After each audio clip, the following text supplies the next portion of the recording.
Hi everyone, in front of me I've got Samsung Galaxy A25 and let me share with you how to check the total screen time on this device. Let's start with opening the settings and then let's scroll down to find the digital well-being and parental controls. Let's tap on it. And as you can see here, we've got the graph which will show us for how long we've been using this device today and how much time we've spent on particular apps.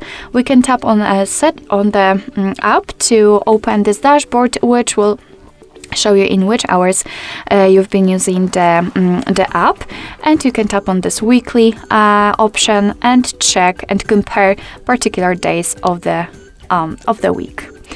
We can tap inside actually on this graph, which is overall graph, and again compare the days between each other. We've got also the categories like social, productivity and finances, etc, etc.